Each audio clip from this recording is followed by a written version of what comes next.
Hello, everyone, and welcome to the Ask Me Anything About Being Underrepresented in STEM with astronaut Cady Coleman. I'm Madison Macias. I am a senior undergrad in mechanical engineering here at ASU, and I am also the president of Women in STEM, which is a student organization also at ASU. Women in STEM is a student organization that strives to support, uplift, and prepare women in STEM disciplines. We aim to connect with students, faculty, and professionals that can help support and enrich the growth of our members in need.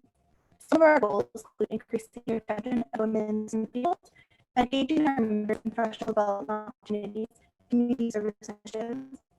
This afternoon, we'll be journeying from ASU's Global Explorer Cady Coleman, and she's with the School of Earth and Space Exploration Planetary Initiative. Cady is a research chemist, former NASA astronaut, and retired U.S. Air Force with over 180 days in space. During 2 space shuttle missions and a 6-month expedition to the International Space Station, where she acted as the lead robotics and lead science officer. We are also joined by Kim Baptista from the School of Earth and Space Exploration, and she will be helping field some of our live questions today, as well as keeping this webinar on track. With that, I will let Cady take it away.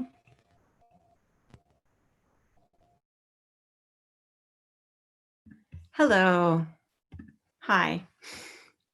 I'm Cady, and also getting a little adjusted here for the Zoom. Maddie, thanks so much. And it's really, I want to just say thank you at the very beginning here to Maddie Macias for basically her vision to try to bring a lot of women in STEM and minorities in STEM and underrepresented in STEM together, in that so many of us have the same questions. And I'm going to say us because I have these questions as well. And I'm here to have a conversation with everyone that came, and thanks so much for the questions that came in ahead of time with registration. I'm going to go ahead and talk for about 10 minutes or so to share just some images and stories from my training and from what I see in the program right now in my missions. And I'll do that for about 10 minutes or so. And then we'll just start right into questions. So I'm going to just see if I can do the screen sharing in a way that works. It's looking hopeful so far. Let's see. And let's see, does that look good to you, Maddie? Yep, thanks. Thanks for the thumbs up. Okay, so I am, as you might have heard in Maddie's introduction, some of it was a little hard to hear, and then your mic sounds really great now, Mike. So Maddie, so you're all set. But I flew twice on the space shuttle. The first mission, so I was selected back in 1992 at the age of, I think a little more than 30, maybe 31. And this is my first mission, which I originally was a scientist trained as a chemist. I was also in the Air Force. They paid for school for me. And then I had a 4-year commitment to be in the Air Force, and then stayed in the Air Force another 26 years after that first commitment, in the most wonderful job, I'll say, in the world. But I think we're here to talk about, how do we make sure that that can happen to everyone that wants to follow their dreams, whether it's astronaut or not, and especially in worlds like STEM, where women and minorities tend to be underrepresented. But in this first mission, I did get to use some of my scientific kinds of skills. And I have to emphasize that I really loved my job so very much and felt very privileged to have it. I did feel qualified, and at the same time, there's so many folks that apply, and then there you are, a person that they selected. And I felt really like I had a responsibility to do as good a job as I could do. And yet I really just did love so much of the work that we did. Now, and this is now my second mission, where we did some growing of plants and things like that. That was kind of the minor experiment there. But the big experiment was a giant telescope. And that telescope is right here in the payload bay, meaning in the back of this space shuttle here. And there's 2 really important things about this slide. Well, 3. One, any slide that has you in it in a spacesuit is like a really great slide. But not only me, but I'm with my crew of 5. And right in the middle there is Colonel Eileen Collins. She's the first woman commander of the space shuttle. And I really loved serving under her. I think I learned a lot technically. I learned a lot about so many things. But one of the things that really sticks with me is that I learned that my style of leadership was my style of leadership. And just because it wasn't always what I saw from everyone else didn't mean it wasn't just as valuable.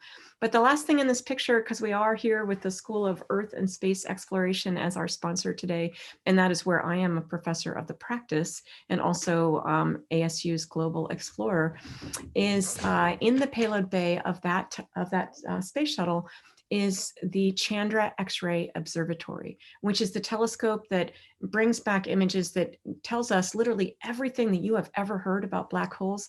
That comes from Chandra. But I want mostly just to breeze through a bunch of what living on the space station was like. And so I just wanted to show you the space station here. It may seem like it's a small place and going to space, maybe you're claustrophobic and think, I don't know if I'd like that.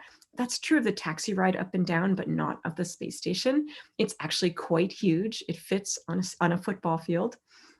And we do tend to go up in groups of 3 or 4. And for me, with the Russian Soyuz, this is my Soyuz crew. So our spacecraft was a small sort of smart car sized Soyuz. And that's Dmitry Kondratyev in the middle and Paolo Nespoli from Italy. So from Russia and from Italy there. And you can see that inside the Soyuz, it is indeed quite small, but wait till you get in that space station. So here's about a 1.5-minute movie. And it shows us getting ready, climbing up the stairs, and then we're in that white part on the top, not the teeny tiny part, but the sort of big white can here is kind of encircling our little spacecraft, keeping it safe on the way up to space. And here we are coming in to the International Space Station. It takes about 8.5 minutes to get to space and then a couple hours to park. But once you're there, it's amazing. I mean, I love that flying scene is what it's like every single minute. Here you see me doing experiments. I'm doing maintenance. We're gathering as a crew. I did a little music while I was up there. I'm not the most amazing musician, but I really love to play and I loved sharing up there. And then here's a really great shot of the space station and a little bit looking out the window there. And to me, looking through these windows, it's as if I was there again. It's amazing to look down and realize that everyone you know is down there, and you are lucky enough to be up in this spacecraft. And that means that actually, boy, whether you feel like it or not, you'd better be doing your best to do your job. Here's the lights of cities at night and the atmosphere. And then there's, I'd like to show home, or at least that's where my ancestors come from.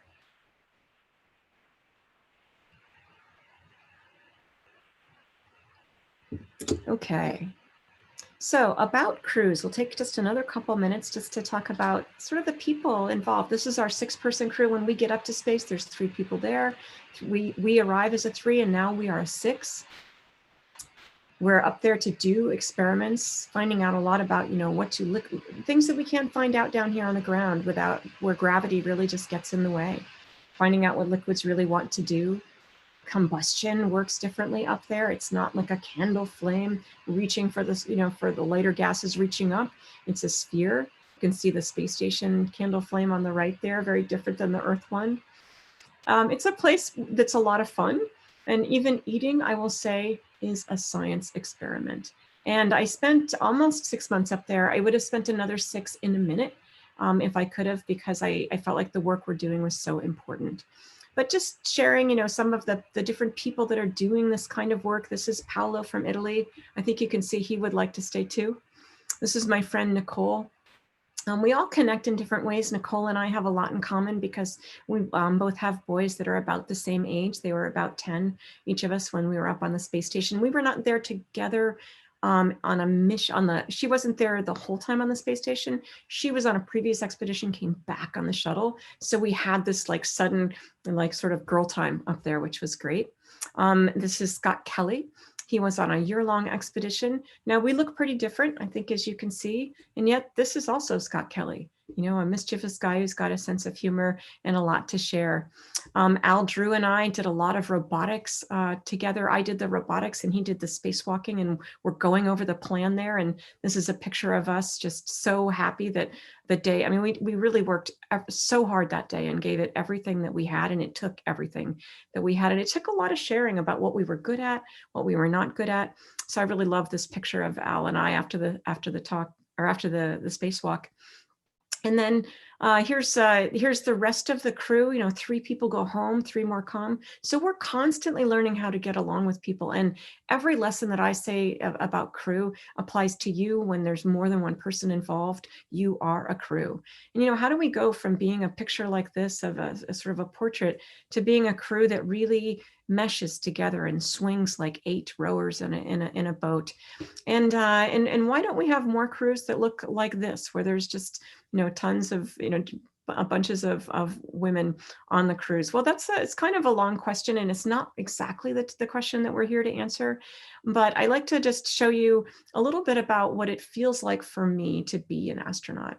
And this picture here is really important to me because, first of all, I think it can show you, I mean, I'm proud to have presented our work to the president.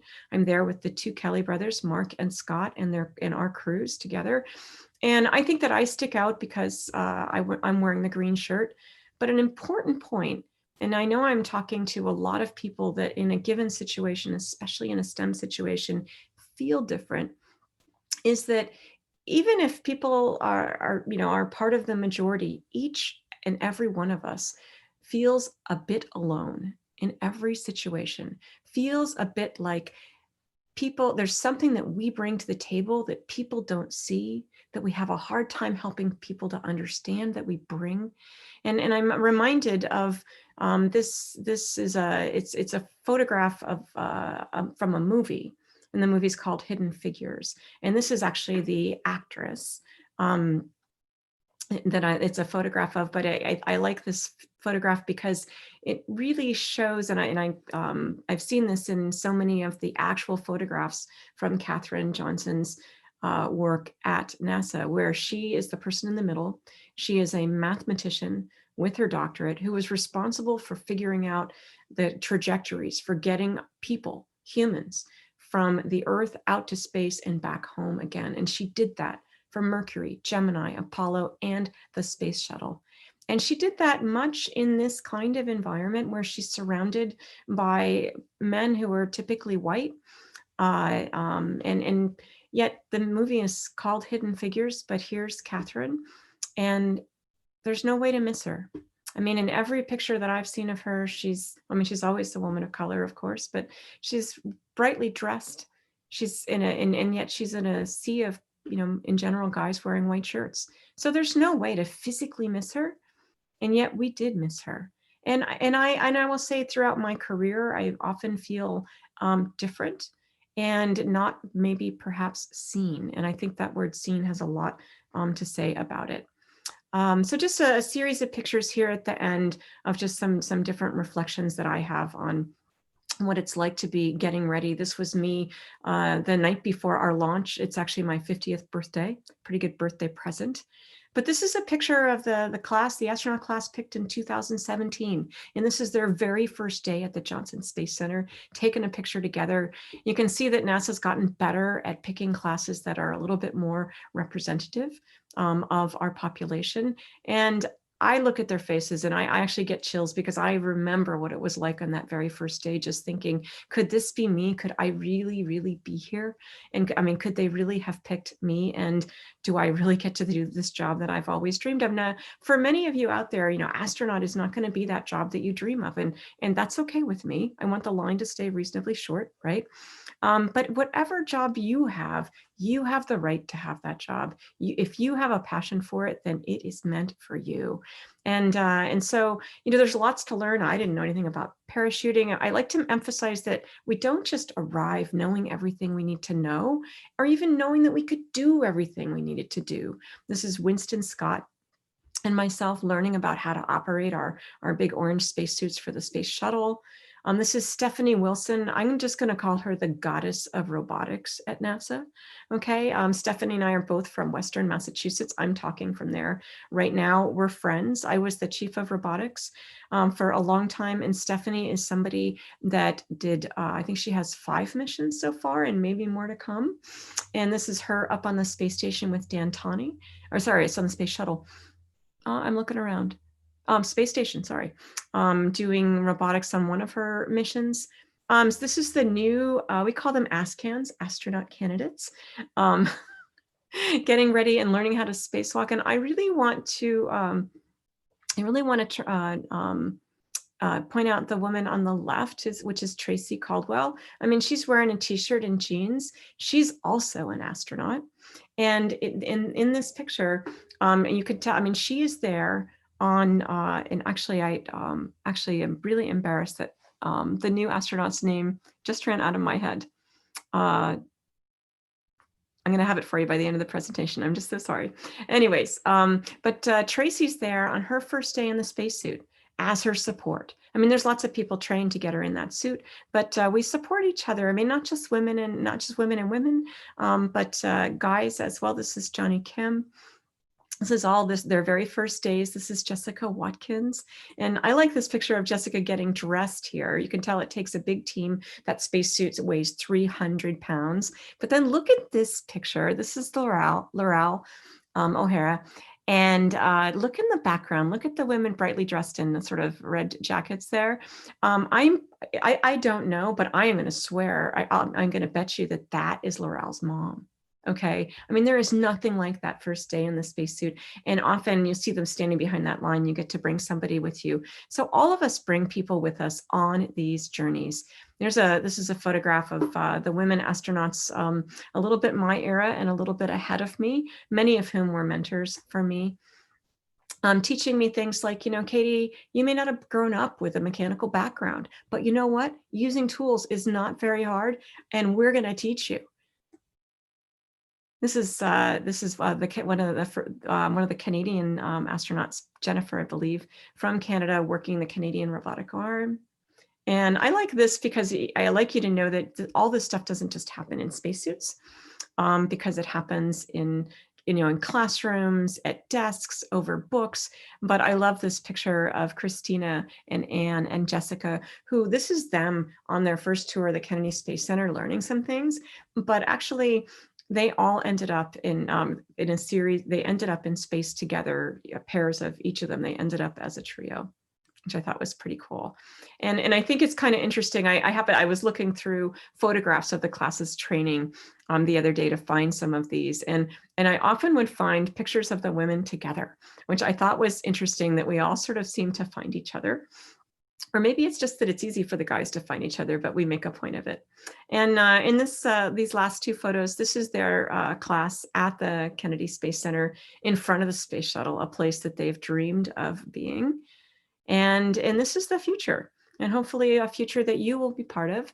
And I'm going to stop my sharing. This is the Orion capsule, which is the one that is going to take us out into deep space. It won't actually be the capsule that will take us to the moon, where the first woman and the next man will be the next mission to the moon, the Artemis mission. But this is the capsule that was going to get us experience with deep space.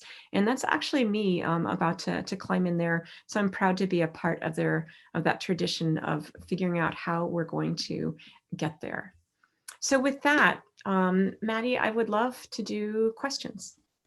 Yes, absolutely. Is everything okay on my end for the microphone now? It's great now, and I'll give you a yell if it doesn't work out. Okay, awesome. That was a great presentation, Cady. Thank you so much for sharing that with us. Okay, we have a lot of questions today. I'm going to start with one that was pretty recurring. This one is generally just how do you address gender stereotypes through your educational career and your professional career, and how do you kind of overcome those stereotypes? Well, you're going to hear this from me probably in different ways throughout today.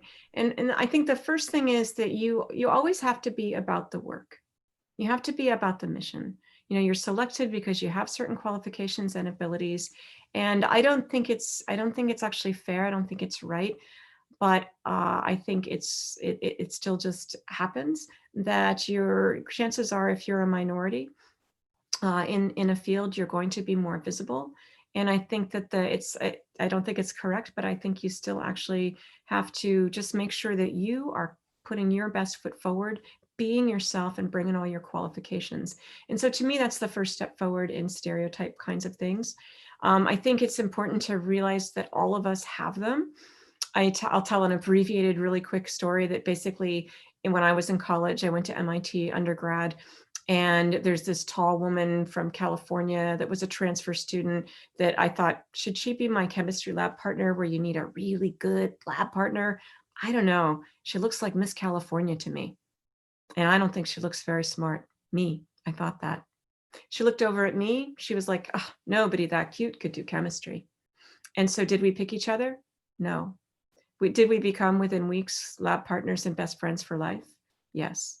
She's a MacArthur Fellow, a really amazing chemist, and I have my cool job. So were we wrong? We were totally wrong. And it's so easy to have it happen. And so my last thing to say about that, Maddie, I have your last name. The last thing I have to say about that is that sometimes I think you got to embrace it and just kind of like embrace it with them and help people realize that not all the women astronauts that are brunettes are the same.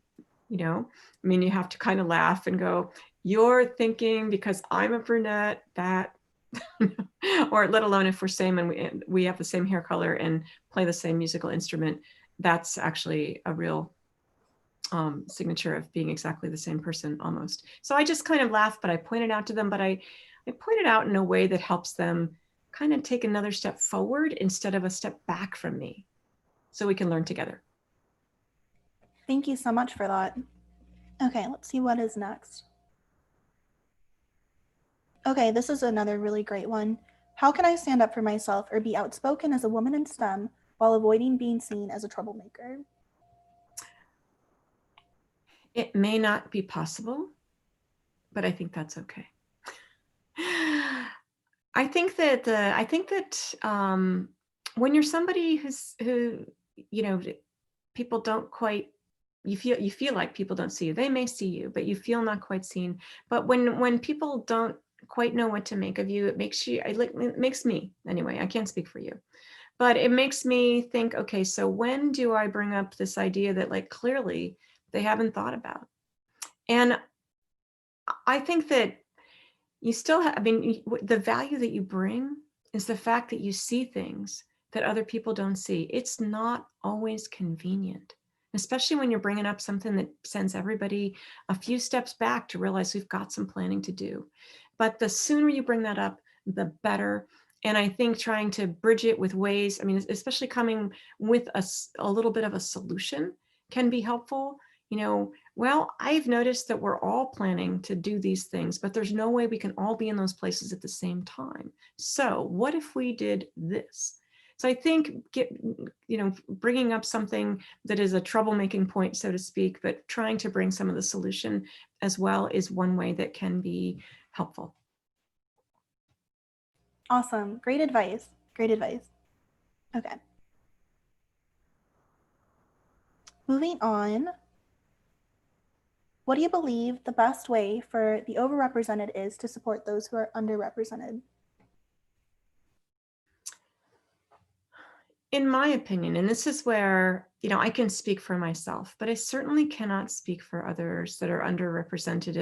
And certainly I've learned a lot this year. I mean, I've tried to be very open in terms of realizing that I'm not the only one that maybe feels underrepresented. And at the same time, I've learned a lot this year about trying to make room for others. And I think asking people what you can do to help them, asking what would be helpful, and also and that's a hard thing, and realize that that's a hard thing for them to ask you, because by saying, hey, so Cady, what can I do to help you, it implies I need help. It implies that things must be different for me when they're actually supposed to be the same for me, right? I mean, I find that these are the things that get that make me kind of go, how to have this conversation. And so realize that it's probably a little hard for the question asker, but they're asking, I believe in believing in good intent, that everything is asked with good intent. And then give them things that you think they can do. Some advice that I've gotten when I've, asked about, how do I make room? How do I, make things better for somebody else, is often make them understand that there is room for them. Make them understand that you see that they are there and that you are ready to hear them. I have another question for you that's kind of similar to this, and you've already spoken to this a little bit. How do you make sure your voice is heard when you're representing an entire demographic that is underrepresented, but you're just this one person?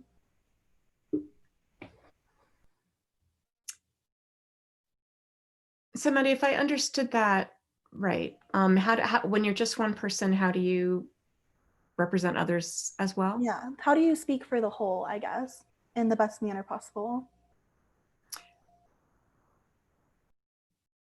Well, you really try hard not to, I think. There were some examples of Sally Ride, who was the first American woman astronaut.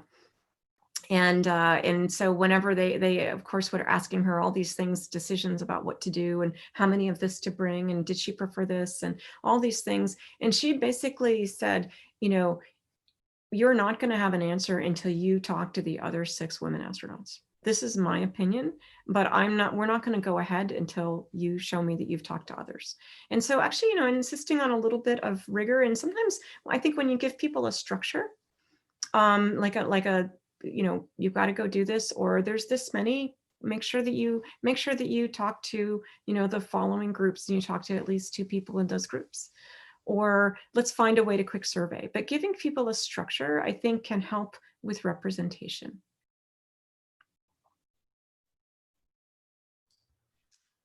Okay. So I'm going to jump in here with some questions also. So one question that came in, it says, despite all your qualifications, were you ever passed over opportunities because you were a woman? I would say probably yes. And, often there's really not quite anything you can exactly do about that, except to realize that it's happened, realize that they've picked someone else, and actually you don't really know why they've picked other folks, right? But this could be for missions, this could be for jobs on missions. And I think it comes back to this qualification issue, but the fact that you have to make sure that your qualifications are very clear, and that they're able to be seen. I mean, you have to think about how can this person see who I am, these people that are in charge. And sometimes it can be as simple as realizing that they review a lot of written material, and almost everything they see from you is, someone tells them about you. Well, maybe make sure that some things are written about you, that you supply. I mean, if you feel like, for example, it's kind of a minor example, but if you work for someone and you don't feel like your work is then represented further along the line, try making sure that you think about, how does that person take in material? And often it's that maybe you've been writing reports in a way that they can't see them because they're too complete. And then you need the set of bullets that summarize things, that really give them things. So think about what they can see, help them see other things if they can't. But I think that it still happens, and part of that you can control and part of it you can't. Okay. Another question is, this person loved Katherine Johnson's story and has great respect for her and the challenges that she faced. They are wondering if women of color today have significantly better opportunities to work in higher skill positions in the space program. I think the answer to that is certainly yes, in terms of better opportunities. In that, well, it certainly couldn't have been worse, could it? I mean, that's kind of the way I look at it. And I never met Katherine personally, but I've seen different things that I've been part of. When she was given the Medal of Freedom by President Obama, I saw a video of that. I've talked to other people who spoke with her really almost until her last days, and she was just so smart and just so much all about the work and about the fact that people really just needed to, that people had so much to bring to every team. And I think that at NASA, I've seen the selection process. I have not been on a selection panel as one of the people who chooses. I have reviewed applications. I see how much care is taken to really see the whole person. And with, for example, in the last selection, 18,000 applications, it's very possible to pick a representative group of people that is the new astronaut class. And it's equally represented men and women. So they're trying to really put their money where their mouth is and make sure that people are represented. And I think that this year has been a great year of education. And I'm sorry that's only this year for many of us. Okay. Maddie, you want to field a couple more? Yes, that sounds great. I'll go ahead and I'll ask you some more from the ones that were already registered. Thanks, Maddie. This one's a good one. Given we've only recently had the first openly LGBT astronaut, what do you think NASA is going to do to increase LGBT involvement in space? I can't speak for NASA because I don't work there any longer. I retired about 4 years ago. But I do think that by having, basically by being proud of everyone, by just showing everyone. And in fact, I remember just from my own personal knowledge, someone came to me for sort of advice and about being an astronaut, and they said, so I'm gay, do you think that's going to be a problem? And I said, the fact that you haven't done science for a number of years, that might be problematic. The fact that you're gay, I don't see that as problematic anymore. And I know that's easy for me to say from my position, but I think that the more that it's just really an open part of the conversation, and it's really actually no part of the conversation about who's qualified and who has what job and what they're doing, and to see men and women of every kind doing their jobs, doing them tremendously, I think is just really amazing and awesome. That's awesome. That's awesome to hear that NASA really prioritizes, skill sets and hard work over any characteristics that people sometimes, have prejudice against. Well, Maddie, so I'll say, that is true. And at the same time, there's no question, there's no question that, probably everyone who's not, a straight white guy, has to really make sure that their qualifications are very clear. And this is where I'd kind of like to just, to kind of take a little segue and talk about applications. And that is that I've read a lot of applications, and I'm not an expert, but I will say that if you don't tell people who you are and what you can do and what you bring, then they just won't know. And astronaut is an example where people, I think, can make some assumptions like, I must have to, be super person and be this kind of athletic and know this and know that. Don't make those assumptions. Tell people who you are. When I was reading those applications and somebody told me that they ran a summer camp in the summers for 200 kids, I was like, holy cow, this person knows safety. They know procedures, they know parents, they know kids, and they know operations and what's going to happen, what they're going to do when things go wrong. Because if you run a summer camp, you have run into that, right? And so instead, I know that for me, I didn't have incredibly wild, summer activities and things when I was in high school. And I worked pretty hard. Everybody in our family had jobs. But, I was a teenager, single mom practically, keeping our family make a dinner, all those kinds of things. And just realize that look at what your experiences are and what those skills are, and make sure people know, and make sure people, I mean, you really just have to tell people who you are. And I like to say that one technique, I think, is to write some things down about yourself that you decide you're never going to show to anybody, about how amazing you are. And I mean, just close your eyes, look inside, think about those things that you just feel like you have to give. And for some people, that's an easy task, and for others, it's not. And the next day, look at those things and realize, now, how many of them are things you should tell somebody who's trying to hire you about? Well, probably all of them. And so when you're thinking about the range of being shy and hoping that they notice how good you are, and being somebody who brags all the time, be more on this braggy side than is comfortable for you, because you're probably not going to go wrong, and you're probably over here. That's some really inspiring advice. And I think women especially struggle with kind of, I guess, speaking about themselves because they don't want to come off like that. So that's really great advice. This is kind of two questions. And this one deals more with sexual harassment and sexism in the workplace. Okay. As a woman in STEM, have you ever experienced sexual harassment, or have you felt unsafe in the workplace because of sexism? It depends on how you define harassment.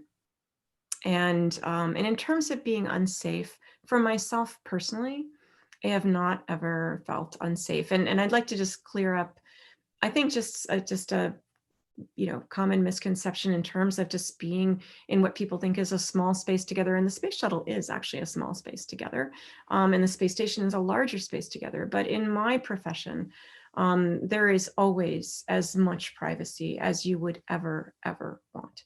And no one takes that for granted, and people are very, very considerate about that. And even when there's sometimes we sort of go over the line a little bit, and you're doing some medical test and you're perfectly clothed and everything, but there's just more people seeing that test than is actually necessary. Sometimes people will look around, or you'll look around, or somebody will say, do we need to have all these eyes in the room? And so there's really a great effort to make sure that people have their privacy, and certainly that none of that is ever abused. And in terms of harassment, I'd say that people, I think of that in terms of people who are small about the way they think perhaps of me and my capabilities. And again, all I can do is just plain old show them and make sure that it's really just very clear to the people that need to know that I'm very good at my job. That's wonderful. I love that. Okay, let's see here. Maddie, I can toss one in here for you. Yeah, absolutely. So this one is a question on what areas should be focused on to push for accessible and equitable environments in this field, and what current generations are doing right and what future generations can do better. So that's a big question. I'll start at the back, and you might have to help me with the beginning, Kim. It's really exciting to me to see future generations. First of all, I think that the newer generations are just actually better at integrating and understanding what is connected to what, and kind of making those connections. And I actually saw a little bit about this in, there was a really wonderful documentary last night by the Makers Women organization, which I urge you, I don't often shout out about too many things, but it's an organization that is really dedicated to making sure that all sorts of women are seen, and that you can find, I mean, they have a couple minute videos of so many different kinds of women doing so many different kinds of things. And Gloria Steinem, in this documentary that aired last night, was talking about how the newer generations really can make these connections, whereas in the older generations we tend to be a little bit more siloed. And she looked at the camera and she said, I just had to wait for some of my friends to be born. So I really love that. What was the first part, Kim? Let's see. What areas should be focused on to push for accessible and equitable environments in the field? I come back to the word structure to achieve equitable, in that there's enough room for everybody, but it's really not going to be the planet that we want. It's not going to be the teams that we want, the teams that we could be, the NASA teams that we could be, or the space teams, not just NASA, but the space teams that we could be, until they are equally representative of all of us. And that's because certainly in the case of space, we're never going to come up with the solutions that we need until we have that representation. And I think that looking at structure, I'm not using the word quota. And at the same time, it's just really almost never a reason that you can't have everyone represented. And I think it's just, and I think there's also structure.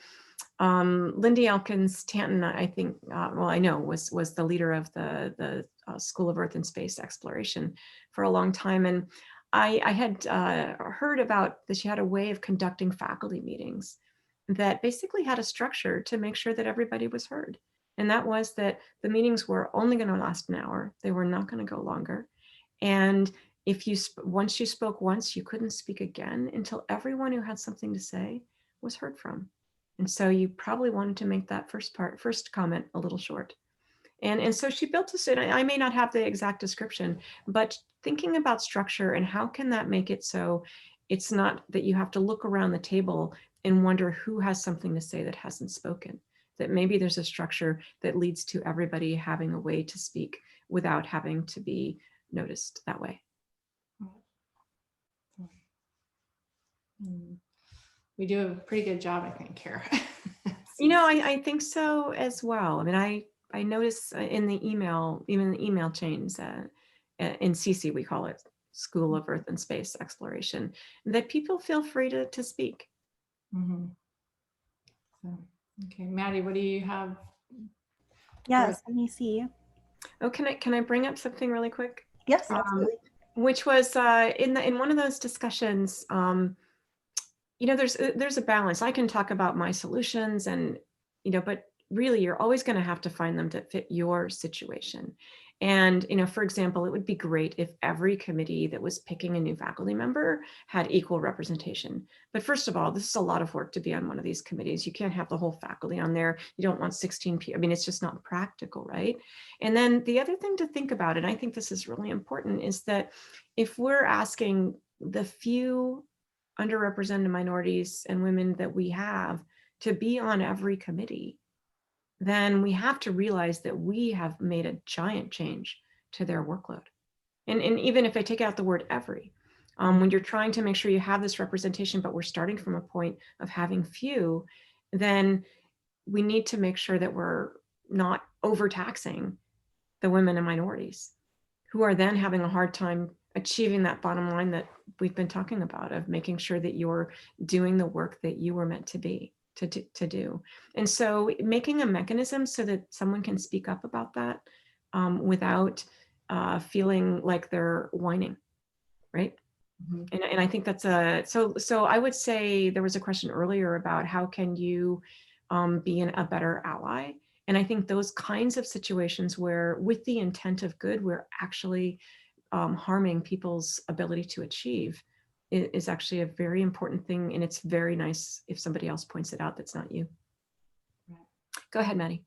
Yeah, of course. This actually ties into the question I was going to ask. And it regards, they wanted to know, do you believe that there's a little bit of kind of an element of a self-fulfilling prophecy because there is such an underrepresentation of women historically in STEM fields and minorities in general, and just because we don't necessarily have the same experience, and as you talked about, we're not used to the same workload just because we're not used to seeing decisions necessarily. I did understand your question, Maddie, but check your mic. Thank you. I don't think that it's a self-fulfilling prophecy in that where I look, even though, I mean, you can tell clearly from my comments, I think we have work to do, everyone, all of us, in every field. But at the same time, I see more and more representation. I see a generation of kids. I have a 20-year-old who really don't have the same blinders that people that are older than them do. Now, many, probably, many still do, but I see growing, I see change growing in a very positive direction. I just think we still have more work to do. That's awesome and very true. I would agree with that statement. This is another good one. How can I teach my daughters to learn to love STEM topics? Well, in my case, I mean, I don't have a daughter. I have to say, when we found out we were going to have a boy, I was like, oh, I spend my life thinking about women's education. What am I going to do with a boy? But it's really important to bring up those boys as well, and to bring them up, with a viewpoint that is maybe wider than, what comes instinctively. But when I see a little girl, it's still, I try to stop myself from telling her something about the way she looks, or talking about something that is, excuse me, typically for girls or women, and so I try to talk more about what she's doing, or and what's interesting to her, as opposed to her appearance. And it's actually a hard habit to break, and maybe not for those of you that are younger than me. But I think exposing them to all sorts of toys. And I do actually I think this applies actually to people of all ages. I mean, we've discovered that if you say, here's this problem, fix it. Here's this thing that broke, take it apart, put it back together, fix it. Typically, that is not the approach that will be compelling, typically, to a girl. But if you explain what the mission is, and how if that is fixed, this is what the result will be, then they are the first in line to figure it out. And so thinking about that aspect of what you show your kids and how you show your kids, and it might not be the way that the things are advertised yet. That's a great point. I can also add on that you show them examples of women doing things in STEM. So for me, having a junior high daughter, I show her what you're doing, what Minnie's doing, what Lindy and Hillary, all of those great role models that we have. Mm-hmm. So not to jump in there, but just to add that showing those. I think that's such a good point, Kim. And also, for all of you out there, I mean, there are some people here on Earth that don't need any company and don't need any help. But they are few. And I think, whenever I see, whenever someone becomes more real to me, whether it's an actress or an electrician or a veterinarian or another astronaut or someone that I thought would be famous, and whenever someone or some profession becomes real to me, it becomes more approachable. And I see this in my son, where suddenly when he just really gets to talk to a real person that in that field, it suddenly just comes alive to him. And so look for places where you can figure out, oh, I feel at home. Or look for people that make you realize, that's why I talked about the Makers Women website. But I think also, looking here at ASU, looking at the different YouTube channels of the different schools, I think ASU is actually quite good at making sure that you're getting to hear from lots of different people, and some of them are going to look and feel like you. And I think that's really important. I try to do it in my presentations, but I think it's also a really important point for advertising, for movies, for shows, whenever I see a new space show and it doesn't have any women in it, I actually think it's practically criminal to do that, because and sometimes it happens.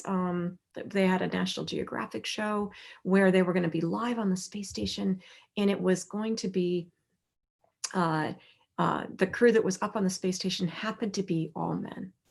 And so you're going to have this big show live from the space station airing on a Friday night with no women in it. And that's actually, to me, like a catastrophe.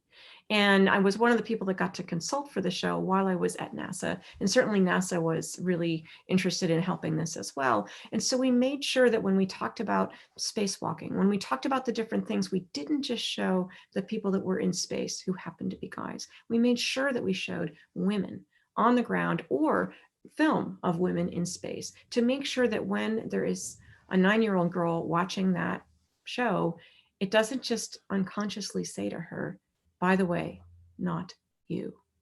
And every chance that, I mean, so when somebody says, well, will you get your picture taken with me? I typically say yes. And, you know, I think if you're attending this, there's a good chance that you're an underrepresented minority. Realize that the pictures that you post on social media or the way you talk to somebody where you live, that you are that person making things real for them, and you are making that difference. And that's really the way we make our way ahead. I have 2 final questions for you from the pre-registration questions, and then if Kim Thanks. wants to add any other ones that are being fielded from the live ones, that's good too. These are 2 really good ones. That's kind of why I saved them for the end. The first one is, do you have moments where you want to give up, and what strategies do you use to help you push through?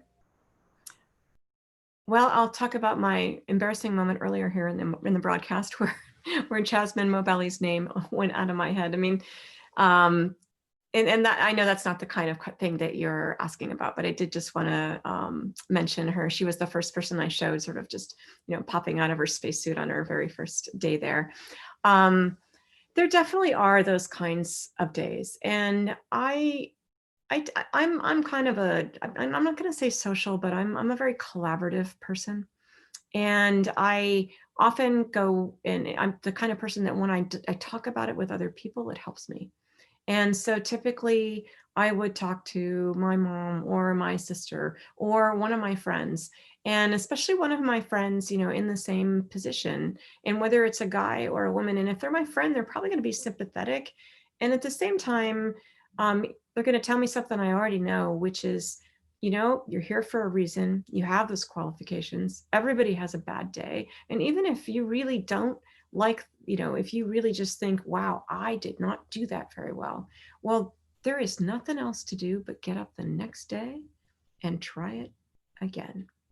And I'll just tell you a really quick, I know I run out of time, story that I was actually in the simulator at NASA testing the software. And it's something that was like 24 hours a day. We're doing all these different tests. It was my turn to test it. I'm landing the space shuttle, the simulator, right?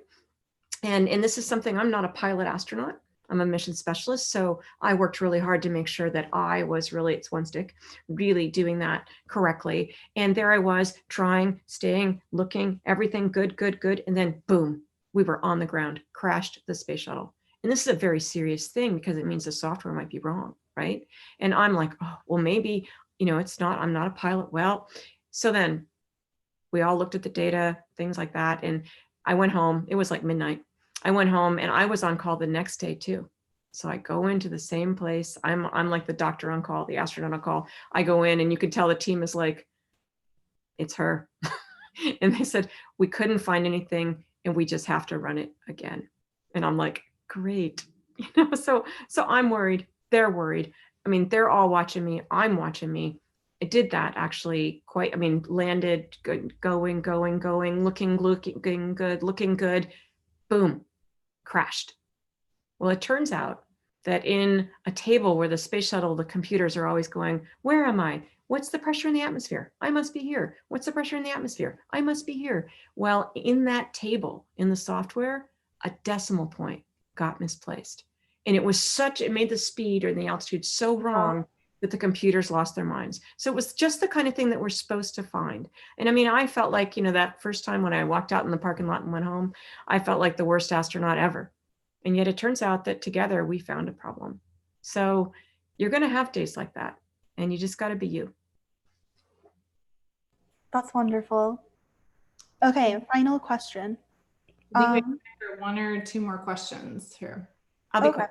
Yep. Okay. So this last one, what's one thing you would tell the women of 2020 that they should be experts in by 2040? Ooh, not messing up the mute button on Zoom. That's I think all of us should work on that. I'm just teasing. I'm just going to turn that around and say, and when you said the women of 2020, I thought, does that mean, you know, the 2-year-olds? Does that mean the 80-year-olds? And I actually think it means all of them, which I think is pretty exciting. Goes back to Gloria Steinem's remark. But it's not so much about what to be expert at. It's about what kind of vision to have. and to realize that the way you look out and see what needs to be done, what you see is important. And when you have a feel for what skills and what piece of that pie you bring, or often I think women can be very sort of tasking and empathetic when you realize who else may have something to bring to that equation and that you have the powers to bring them together. So I would urge you to believe in your vision and believe in your insight, and just work on ways to hone those skills. Okay, one last question here, and it's kind of a two-parter, but I think you can answer it in one answer. Okay. Can you say a little bit about how diverse teams tackle problems differently? Are there any examples from your experiences that you can show for better outcomes? How diverse teams tackle problems differently. It's going to depend on whether the people on that diverse team are heard or not. I mean, so given that we've decided diverse teams exist, which they don't always, I think it takes some doing to make sure that the different people are heard. And to do that, you have to acknowledge that you have differences. And I think the answer that we're looking for and that I think is correct is that diverse teams come up with solutions that teams that are more like this are never going to find. It's definitely true. And there's many different examples over time and history. I mean, it just cannot be disputed that by having more and different ideas, and it always surprises me, I'll be like, oh, I never would have thought about that. And in fact, Maddie's picture behind her head is something, this one is an example that I use as a photograph that no one else had taken when Scott Kelly took that picture of his feet and the earth and our cupola window. It's a perspective that nobody else had except for him. And so you're always going to be surprised, and it's always going to be beneficial to have those multiple perspectives. And the challenge is to make sure that you have built in a framework so that people can be heard. And that's what's going to lead to those solutions. Well, that's great. Okay, well, I think we're about at the end of our time here. Well, I'll just say thanks to everyone. I think when you're hearing these questions and then you hear my personal answers, you'd have different answers. All of us are different, and that's really the point. Is that the things that make me nervous or feel like they're a struggle for me, the ones for you might be different, but something that we all have in common as folks that are underrepresented in the fields that we love and think that we belong in and we're right. The thing that we have in common is that we are still kind of wedging open that door. And I think that step one is wedging it open so that you get to go through. But step two that is so necessary is to open that door wider so that others can follow. And if you can, you bring them with you. So I'm looking forward to seeing what everyone becomes. And thanks for having me. And Maddie, thank you for having the initiative to put this together. It took so much work. I don't think folks understand that, at a place like ASU, even though it's so great, it's kind of hard to bring everybody together. And it was a wonderful idea. It's been greatly implemented, and there will be ripples from what you've done today. So thank you, Maddie. Thank you. You're way too kind. I appreciate you so much for, taking the time to talk to my organization and me and to answer all these questions. And thank you, of course, to Kim. We could not have done this without her. Yes. It's been a huge help on the back end with setting up the webinar and the registration and everything. So thank you. Thanks very much, Kim. And thanks to CC, School of Earth and Space Exploration, for hosting us. Yes. Very kind, and thank you. And we're very happy to be part of it. So thank you. Yes. As we close today, I want to thank everyone for their comments and questions. There were quite a lot, so I'm sorry if we did not get to yours. We will give you some ways you can get in contact with Cady or with my organization or with SESE. But our goal is to help create a network of support and a community here at ASU. With that being said, I have a lot of thank yous for some student organizations and some professors that helped promote this event. First, thank you to the Women's Coalition, Out in STEM, Women in STEM and Engineering at the Polytech campus, and then the Society for Women in STEM. These are all student organizations, and they have been a huge help in promoting this event. And if any of you came from those promotions, thank you for being here today. I'd also like to thank some professors, of course, Dr. Carwatt, Dr. Bocanegra, Dr. Lee, Dr. Alford, and Dr. Theodore, and Dr. Fard for promoting these events to my classes and to their other courses that they teach at ASU. Thank you, of course, Cady, for joining us today, and thank you to the School of Earth and Space Exploration for being our generous sponsor for this event. And then please check your email for an upcoming survey to let us know how we did and if you have any suggestions for presentations in the future that you would like to see. Thank you for joining us today.